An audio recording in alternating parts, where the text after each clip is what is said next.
அழகா வரைஞ்சிருக்கிய.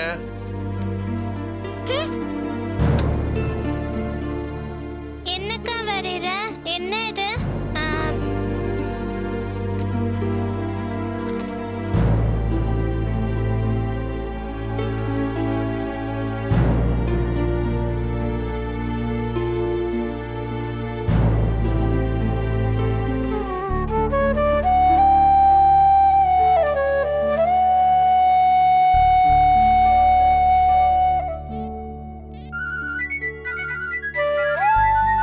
சந்தோஷ், போன்ல யாரு? கட் ஆயிடுச்சுமா. சரி, ஓகே, விளையாடிட்டு சார்ஜ்ல போட்டுறணும். சரியா? சரிமா.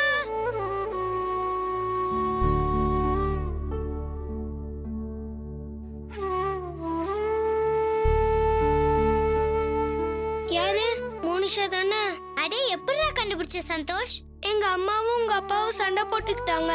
உங்க அப்பா கூப்பிட மாட்டாரு, நீ தான் கூப்பிடுவ. எனக்கு ரொம்ப கவலையா இருக்கு சந்தோஷ். எனக்கு அழுகையா வருது. பெரியவங்களே ரொம்ப மோசம். எங்க அப்பா உன்னோட அம்மாவை கல்யாணம் பண்ணிக்கிறேன்னு சொன்னார்ல, இப்ப கல்யாணம் பண்ணிக்க மாட்டேன்னு சொல்றாரு. எனக்கு கூட அழுகையா வருது மோனிஷா. நீ எனக்கு அக்காவா வந்தா எவ்வளவு நல்லா இருக்கும். எனக்கு நல்ல அம்மா வேணும் சந்தோஷ். உங்க அம்மா ரொம்ப நல்லவங்க தானே? ஆமா. அப்புறம் ஏன் சண்டை போடுறாங்க? எங்க அம்மாவும் நல்லவங்க தான், உங்க அப்பாவும் நல்லவங்க தான் நீ சொன்ன. ஆனா பெரியவங்க நம்மள சண்டை போடக்கூடாதுன்னு சொல்றாங்க. ஆனா அவங்களுக்குள்ள பயங்கரமா சண்டை போட்டுக்கிறாங்க. ஆமா, ரொம்ப பேடா இருக்காங்க சந்தோஷ். எனக்கு எப்பயாவது ராத்திரி அம்மா ஞாபகம் வந்துடும். நான் அழுதுகிட்டே படுத்திருப்பேன் தெரியுமா? என் அம்மா பேட் அம்மா. அப்ப காட் கிட்ட கேட்பேன், என் காட் எனக்கு பேட் அம்மாவை கொடுத்தேன்னு. அப்புறம் உங்க அம்மாவை எங்க அப்பா கல்யாணம் பண்ணிக்க போறாருன்னு சொன்னாங்கல்ல, அப்பதான் நான் காடுக்கு தேங்க்ஸ் சொன்னேன். இப்ப காட் மறுபடியும் ஒரு நல்ல அம்மாவை தடுத்துட்டாரு. உனக்கு ஒண்ணு தெரியுமா? ஸ்கூல்ல அப்பாவோட நிறைய பேர் வராங்க. அதை பார்க்கும்போது எனக்கு அழுகையா வருது. அதனால நான் சாமி கிட்ட கேட்டிருக்கேன், எனக்கு ஒரு நல்ல அப்பாவை கொடுன்னு. நம்ம அப்பா அம்மா தான் பேடா இருக்காங்க, சண்டை போட்டே இருக்காங்க.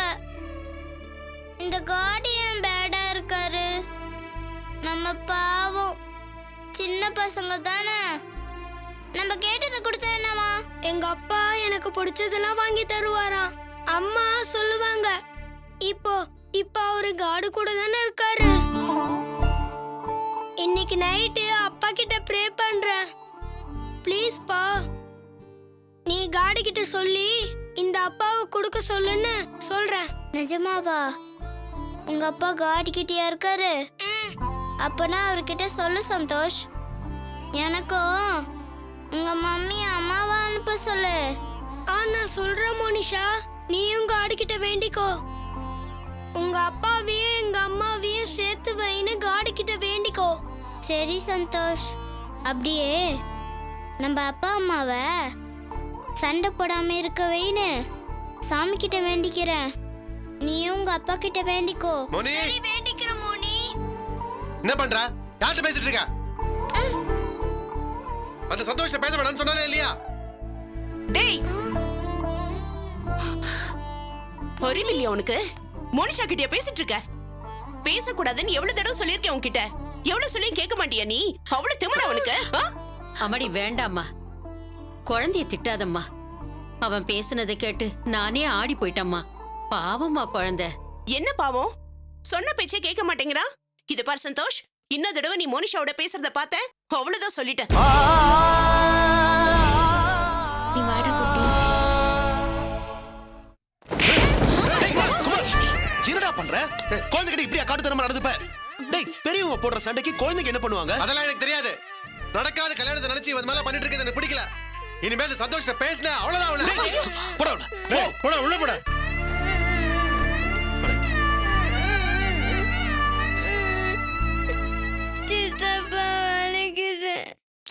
சரியாயிடும். என்ன நீ இப்படி உட்காந்துட்டு இருக்க? டாக்டர் உன்னை நடக்க சொல்லியிருக்காருல.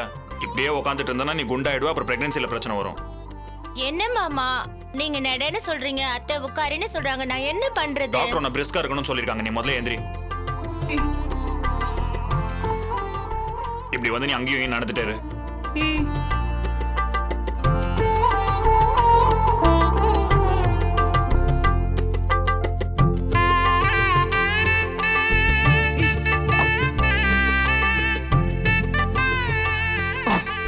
அத்தை என்ன பண்ண போறீங்க? ஒண்ணும் இல்ல, நான் பாத்துக்கிறேன். இருங்க, நான் உங்களுக்கு ஹெல்ப் பண்றேன். வேணாம் வேணாம் வேணாம், நீ போ, நான் பாத்துக்கிறேன். நீ போய் உட்காரு. சரி, நான் சேரை பிடிச்சுக்கிறேன், இல்லன்னா ஒண்ணும் இல்ல, நீ போ, சாஞ்சிரும். நான் பாத்துக்கிறேன். பரவாயில்ல, இங்கேயே நிக்கிறேன். ஐயோ! தாரிணி, தள்ளி நில்லு. ஐயோ, என்னாச்சு? உன் மேல எதுவும் விழுகலையே? இல்ல இல்ல, அறிவு இல்ல? இவ்வளவுதான் நான் இங்கதான் இருந்தேன். என்கிட்ட சொல்லி தான் நான் மேலே ஏறி எடுத்து கொடுத்துருப்பேன்ல. தெரியாம விழுந்துருச்சுடா, அதுக்கு போய் இப்படி கத்துற. அது எப்படி தெரியாம நடக்கும்? இதுக்கு முன்னாடி எத்தனை தடவை மேலே ஏறி எடுத்திருக்க? அப்பெல்லாம் கீழே விழுந்துச்சா? டேய் ஏன்டா சத்தம் போடுற? எப்படிப்பா அப்படியே பக்குன்னு ஆயிடுச்சு. இவங்களெல்லாம் நம்ப முடியாதுப்பா. இவங்கெல்லாம் ஏதோ பழசெல்லாம் மனசுல வச்சுக்கிட்டு இப்படி எல்லாம் பண்றாங்கன்னு சந்தேகமா இருக்கு. எப்படி பேசுறேன்னு பாருங்க. நீ இவன் மேல உண்மையிலேயே பாசம் வச்சிருக்கியா இல்ல பாசம் வச்சுக்கிற மாதிரி நடிக்கிறியா? மாமா நீங்க என்ன வார்த்தை பேசுறீங்க மாமா? என்னி சந்தேகப்படுறியாடா? புள்ளத்தாச்சி பொண்ணு மேல நான் அப்படி போடுவேனடா? இல்ல, எனக்கு ஞாபகம் இருக்கு. ஆரம்பத்துல எங்களை சேராவணமா பண்றதுக்கு நீ என்னெல்லாம் பண்ணனு எனக்கு ஞாபகம் இருக்கு. உனக்கு இவன் மேல ஆத்திரம் அடங்கல, அதனால தான் இப்படி எல்லாம் பண்ணிட்டு இருக்க. டேய் பைத்தியம் மாதிரி பேசாதடா. ஏன் மாமா இப்படி பேசுறீங்க? என்னாச்சு உங்களுக்கு? சுரேஷ், இது தற்செயலா நடந்தது. இதுக்கு போய் ஏன் டென்ஷன் இல்லப்பா, ஆற? நான் இதை நம்ப மாட்டேன். இத பாருமா, நீ இவளை பாத்துக்கிட்டதெல்லாம் போதும். இனிமேல் நான் அவளை பாத்துக்கிறேன். மாமா. தாரிணி, இனிமேல் எங்க அம்மா இருக்கிற இடத்துல நீ இருக்க கூடாது என்ன? வா. டேய் டேய் டேய் சுரேஷ், இறக்கமே இல்லாம பேசுறியடா. சத்தியமா நான் வேணும்னு எதுவும் பண்ணல. மாமா இது தற்செயலா நடந்ததுதான். டேய் என்ன சந்தேகப்பட்டு இப்படி எல்லாம் பேசுறதா இருந்தா சொல்லிடு, நான் எங்கேயாவது போயிடுறேன். நீயே உன் பொண்டாட்டியை கவனிச்சிட்டு சந்தோஷமா இரு. அத்தை அவர்தான் ஏதோ பேசிட்டு இருக்காருன்னா நீங்களும் இப்படி பேசிட்டு இருக்கீங்க. என்னாச்சு மாமா உங்களுக்கு? டேய் நீ பதட்டப்படாம நிதானமா யோசிச்சு பாரு. நீ பேசினது சரிதானான்னு உனக்கே புரியும். 2 நாளா நான் இவரை கவனிச்சுட்டு தான் இருக்கேன் மாமா. இவர் பேச்சு முகம் எதுவுமே சரியில்லை. என்ன மாமா பிரச்சனை உங்களுக்கு? அதெல்லாம் ஒண்ணும் இல்ல, நீங்க நிக்க வேணாம், உள்ள வா. மாமா ஏன் மாமா இப்படி எல்லாம் நடந்துக்கிறீங்க? என்னதான் பிரச்சனை உங்களுக்கு? டாக்டர் பிரசவத்துல ஏதாவது சிக்கல்னு சொல்லிருக்காங்களா? அதெல்லாம் ஒண்ணும் இல்ல, நீ தேவையில்லாம கன்ஃபியூஸ் ஆயிட்டு இருக்க. அப்புறம் ஏன் இப்படி டென்ஷன் ஆகுறீங்க? அம்மாக்கு எவ்வளவு வயசாயிடுச்சு, அறிவு வேணா? இப்படி எல்லாம் பண்ணலாமா? டேய் என்ன இப்படி எல்லாம் அசிங்கப்படுத்தாத. என்ன இருந்தாலும் இவ வயித்துல இருக்கிறது ஏன் வாரிசு இல்லையா? ஏன் வீட்டு வாரிசு இல்லையா? நான் தான் அன்னைக்கு சொன்னேனே இவளுக்கு நான் ஒரு அம்மாவா இருப்பேன்னு. ஒரு அம்மாவோட மனசு எவ்வளவு வேதனைப்படணும் உனக்கு தெரியாது? என்ன போய் இப்படி அசிங்கப்படுத்துறியே? இது நியாயமா? அத்தை ப்ளீஸ் அத்தை, இவர் பேசுறதெல்லாம் மனசுல வச்சுக்காதீங்க அத்தை. இவர் ஏதோ ஒரு குழப்பத்துல இருக்காரு. மாமா அத்தை கிட்ட சாரி கேளுங்க. கேளுங்கன்னு சொல்றேன்ல. சாரிம்மா, நான் ஏதோ குழப்பத்துல பேசிட்டேன். நீங்க எதுவும் மனசுல வச்சுக்காதீங்க.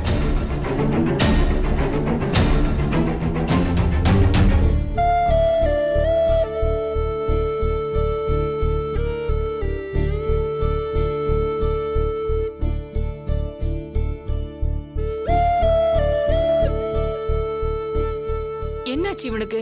ஏன் இப்படி எல்லாம் நடந்துக்கிறான்? தெரியலையே அத்தை. சரி நீ உட்காரு.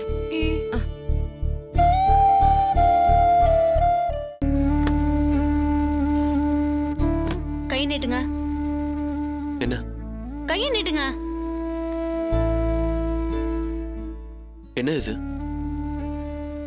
இந்த நிமிஷத்துல இருந்து உங்க மொன்கோவம் முரட்டுத்தனம் எல்லாத்தையும் விட்டுடணும். மோனி என்ன பேட் சித்தப்பான்னு சொல்றாளே, அவ என்ன புரிஞ்சுக்கவே இல்லையா? நீங்க மோனிக்குட்டிய புரிஞ்சுக்கிட்டீங்களா? அப்படி புரிஞ்சிட்டு இருந்தா அகிலாவை சாதாரண பொம்பளையா பாத்திருப்பீங்களா? மோனியோட அம்மான்னு தானே பாத்திருப்பீங்க. அப்படி நினைச்சிருந்தா அவங்கள மரியாதையா பேசிருப்பீங்கல்ல. உங்க முன்கோவத்தால எவ்வளவு பெரிய இழப்பு பாத்தீங்களா? என்னால அவளை சமாதானப்படுத்த முடியலங்க.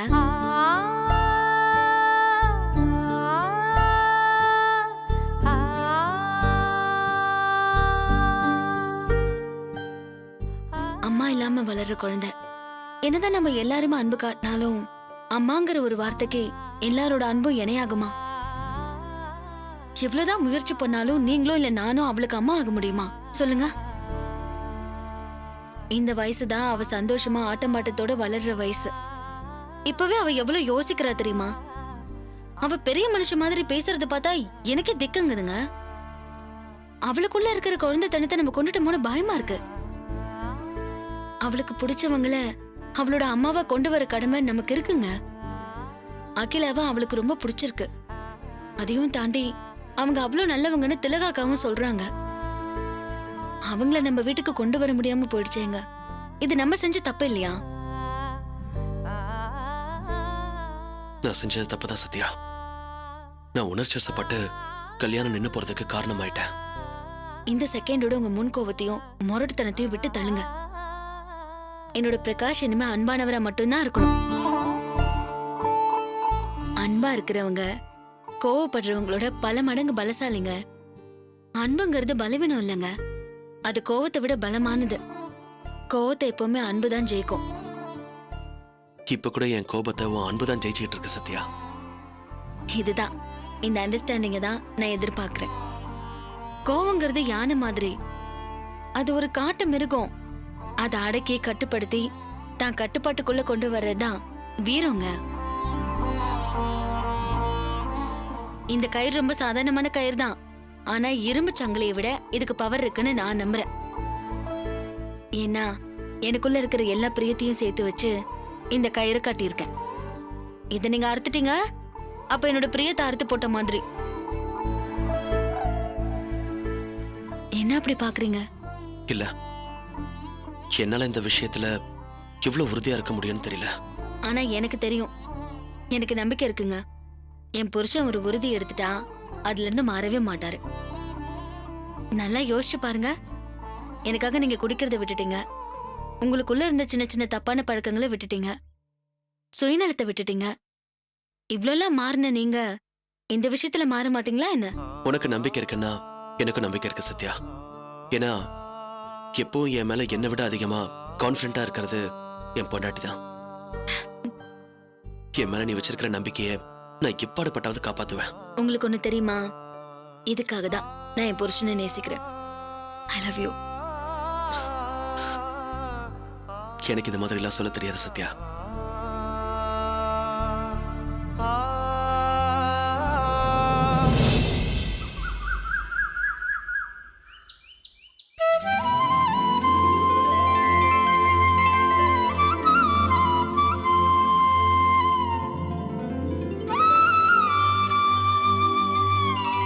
வாங்க தேவராஜ், வாங்கம்மா. வா நல்லா சுரேஷ், இருக்கீங்களா? வணக்கம் ஐயா. எப்படி இருக்கீங்க?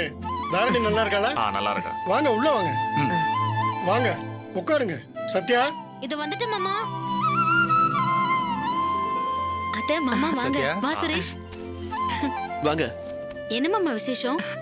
ஒண்ணும் இல்லம்மா, தாரணிக்கு வளகாப்பு வச்சிருக்கோம்ல, அதுக்கு தான் உங்களை எல்லாம் கூட்டிட்டு போலான்னு நீங்க வந்தோம். எல்லாரும் வந்து கூப்பிட்டுருக்கீங்க, கண்டிப்பா வரோம். சத்யா, தாரணி உன் தங்கச்சி முன்னாடியே வந்து கூட மாட எல்லா வேலையும் செய்யணும். சும்மா மூணாவது ஆள் மாதிரி வந்து எட்டி பார்த்துட்டு போயிடக்கூடாது. அதுக்கு என்ன அத்தை, வந்துட்டா போச்சு. 2 நாள் லீவ் போட்டே நான் வந்து வேலையை பாத்துக்கிறேன். ஏமா சத்யா முன்ன மாதிரியாமா? தாசில்தார்மா, அவளுக்கு எவ்வளவு வேலை இருக்கும்? எல்லா வேலையும் விட்டுட்டு வீட்டுல வந்து உட்கார சொல்றியா? சத்யா, நீ வேலைக்கு போயிட்டு ஃபங்க்ஷன் மட்டும் வந்தா போதும். அது எப்படி? டெல்லிக்கு ராஜானாலும் பெத்தவங்களுக்கு புள்ளைன்னு தானே சொல்லுவாங்க. சத்யா நாட்டுக்கே செக்ரட்டரியா இருக்கட்டும், ஆனா தாரணிக்கு அவ அக்கா இல்லைன்னு ஆயிடுமா? அத்தை, இதுல என்ன பிரச்சனை? நான் கட்டாயமா முத நாளே வந்து எல்லா வேலையும் பாக்குறேன், போதுமா? அந்த காயத்ரி பிரச்சனை எல்லாம் முடிஞ்சு மொத்த குடும்பமும் நிம்மதியா கொண்டாடுற ஃபங்க்ஷன் இது. நீங்க எல்லாரும் வந்து சந்தோஷமா கலந்துக்கணும். அதுக்கு என்ன, ஜாம் ஜாம்னு நடத்தி ஜமாயிச்சிருவோம். ஆமா, ஃபங்க்ஷன் எங்க வச்சிருக்கீங்க? வீட்டில தான் வச்சிருக்கோம். சிம்பிளா பண்ணலாம் தான் இந்த ஏற்பாடு. ஆ, அந்த காயத்ரி கேஸ் என்னாச்சு? தண்டனை கொடுத்துட்டாங்களா இல்லையா? இன்னும் ஹியரிங் ஆரம்பிக்கல, போலீஸ் கஸ்டடி கூட கொடுக்கல, ஜெயில தான் ரிமாண்ட்ல இருக்கா. இருக்கட்டும், அப்பதான் நிம்மதி. அவளால எத்தனை குடும்பத்துக்கு பிரச்சனை? யாரையாவது நிம்மதியா இருக்க விட்டாளா? எப்படியாவது ஆயுள் தண்டனை கொடுத்து உள்ளேயே வைக்க சொல்லுங்க. அவ வெளியிலேயே வர வேண்டாம். கரெக்ட் தான். இப்பதான் எல்லாரும் நிம்மதியா இருக்கும். வீட்ல எந்த பிரச்சனையும் இல்லாம இருக்கு. இது எல்லாத்துக்கும் காரணம் சுரேஷ் தான்.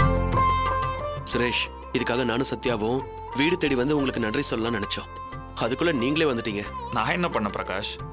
நிஜமாவே காயத்ரி பிடிபடுறதுக்கு நீங்க தானே காரணம். கார்த்திக் கிட்ட அந்த காயத்ரி ஒளிஞ்சிக்க இடம் கேட்டப்போ கார்த்திக் என்ன பண்ணாரு? எங்க மேல இருக்கிற பழைய பகையை மனசுல வச்சுக்கிட்டு அவ தப்பிக்க உதவி பண்ணல புறப்பட்டாரு. நீங்க தானே கார்த்திக் கிட்ட பக்குவமா பேசி அவர் மனசை மாத்துனீங்க. ஆமா, இந்த கேஸ் முடியறதுக்கு முக்கியமான காரணமே நீதான். சுரேஷ், ரொம்ப தேங்க்ஸ்பா. படாத பாடுபட வச்சிருக்கா.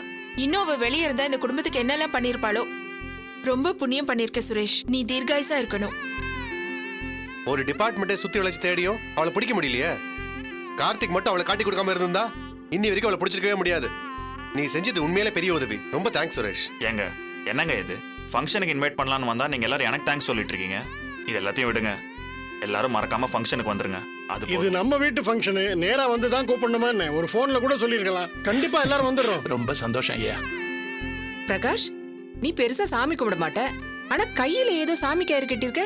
என்ன அது? அத்த, அது சாமி கயிறு இல்ல, சமாதான கயிறு. சமாதான கயிறா? ஆமா அத்த, இவர் அடிக்கடி கோவப்படுறாருல, அதான் அந்த கோவம் தனியறதுக்காக நான் தான் கட்டி விட்டுருக்கேன். இனிமே கோவப்படும் போதெல்லாம் அந்த கயிறு பாருங்க, கோவம்லாம் குறைஞ்சிடும்னு சொல்லியிருக்கேன். அப்படின்னா சத்யா, உங்க மாமாக்கு ஒரு கயிறு வாங்கி கட்டி விட்டுருமா, அவர் கோவம் குறையட்டும். எதுக்கு? நீ செய்யற எதையும் கேள்வி கேட்காம ஏத்துக்கிறதுக்கா? இத நீ சொல்லவே இல்லையே சத்யா. பிரகாஷ்க்கு கோவம் குறைஞ்சா அந்த மாதிரி நல்ல விஷயம் இந்த உலகத்திலேயே வேற இல்ல. அக்கா, நீங்க வேணா பாருங்களேன், இனிமே பிரகாஷ் எவ்வளவு அமைதியா இருக்க போறாருன்னு. சரிம்மா, எல்லாரும் ஆபீஸ் போற நேரத்துல நாங்க இங்க உட்கார்ந்து அரட்டை அடிக்க வேண்டாம். நாங்க கிளம்புறோம். வரோம் ஐயா. அது எப்படி வீட்டுக்கு வந்து சாப்பிடாம போறீங்க? கொஞ்ச நேரம் பொறுங்க, காஃபி எடுத்துட்டு வந்துடுறேன். அக்கா இருங்க, நானும் வரேன். அப்புறம் தம்பி, நம்ம சுஜாதா கார்ல பிரேக்க புடுங்கி விட்ட விஷயம் என்னாச்சு? போலீஸ் ஏதாவது அது கண்டுபிடிச்சாங்களா? ஒரு பெரிய கதை சார். அந்த நம்பிக்கிட்ட வேலை செய்யற கந்தசாமி தான் கார் பிரேக்க புடுங்கி விட்டுருக்கான். அதுக்கான ஆதாரம் கிடைக்க மாட்டேங்குது. நானும் கார்த்தியும் ட்ரை பண்ணிட்டு இருக்கோம். என் பொண்ணையே பழி வாங்கிட்டால அந்த காயத்ரி. பாத்துக்கிறேன். அவ வெளியில வந்து அவளுக்கு இருக்கு தீபாவளி. இப்பதான் மாறி இருக்க, மறுபடியும் பழி வாங்குற மாதிரியே பேசுற. டேய் சுரேஷ், முதல்ல பிரகாஷ் கையில இருக்கிற மாதிரி ஒரு கயத்தை வாங்கி அம்மாவுக்கும் கட்டி விடுறா. அப்பதான்டா இவன் அமைதியா இருப்பா. இனிமே இந்த பயலுவ பகல்ல குடிக்கணும்னு கூப்பிட்டா முடியவே முடியாதுன்னு சொல்லிட வேண்டியதான். பணத்துக்கு பணமும் போச்சு, வேலையும் கிடைக்கல. இப்படியே போனா நிலைமை மோசமாயிரும். உடனே ஒரு வேலையை ரெடி பண்ணிக்கணும். அதுக்கு யார பார்க்கலாம்?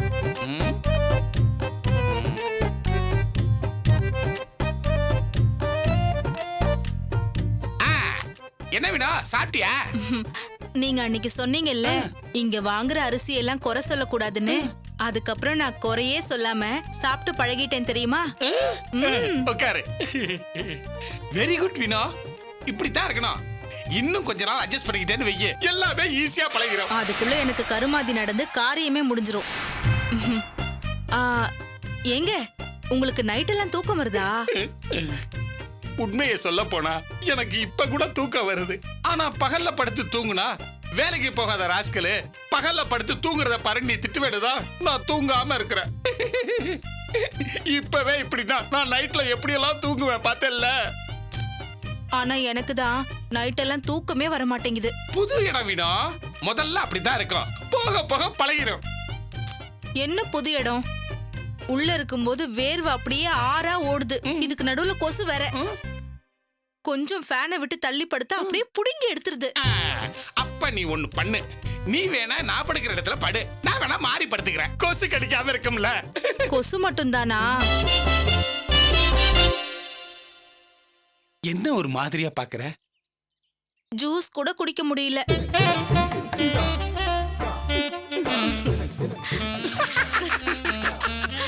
அதுக்கு வெளியில வேற இடம் பாப்போம்.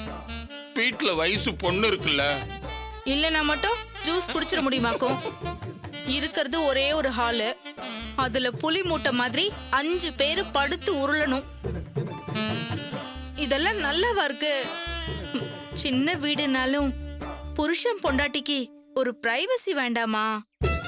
இத பாரு வினோகுட்டி, பிரைவசி, பிளட் சுகரு இதெல்லாம் பணக்காரங்க சொல்ல வேண்டிய வார்த்தை. நம்மள மாதிரி லோயர் மிடில் கிளாஸ் சொல்ல வேண்டியது பேமெண்ட், ஜாப். இந்த மாதிரி வார்த்தைங்க தான் கரெக்ட். சும்மா ஜோக் அடிச்சுக்கிட்டே இருக்க கூடாது. எது இப்ப நான் சொன்னது ஜோக்கா? கன்றாவி. சரி, நீ சொல்ல வந்ததை சொல்லு. இல்ல சொல்லுவேன், அதுக்கப்புறம் நீங்க கோச்சிக்க கூடாது. நான் உன்னை கோச்சிக்கிட்டா என்ன எஃபெக்ட் ஆக போகுது? வீட்ல நீ தான் சமையல் பண்ணணும்னு நான் கோவமா சொன்னேன். ஏதாவது எஃபெக்ட் இருந்துச்சா? என்னங்க நீங்க? நமக்குன்னு ஒரு வீடு இருந்து நம்ம 2 பேருக்கும் சமைக்கிறது வேற, மொத்த குடும்பத்துக்கும் சமைக்கிறது வேற. அதுவும் கிச்சனா அது. உள்ள நுழையணும்னு நினைச்சாலே அப்படி வேர்த்து கொட்டுதுங்க. 2 நிமிஷம் நின்னு காஃபி குடிக்கிறதுக்குள்ள மூச்சு முட்டி மயக்கமே வருது. வென்டிலேஷனே இல்ல. பழகணும் வினோமா. பழகிடுச்சுன்னு வையே எல்லாம் சரியா போயிடும். அதுக்குள்ள எனக்கு வயசுதான் ஆயிடும். ஏங்க நாம இங்கேயே இருந்துதான் ஆகணுமா? என்ன சொல்ற? இல்லங்க, சம்பூர்ண அம்மாக்கு இடைஞ்சலா நாம எத்தனை நாளைக்கு தாங்க இங்க இருக்க முடியும்? அவங்க பாவம் இல்லையா? பேசாம நாம தனியா வேற வீட்டுக்கு போறதுதான் சரி.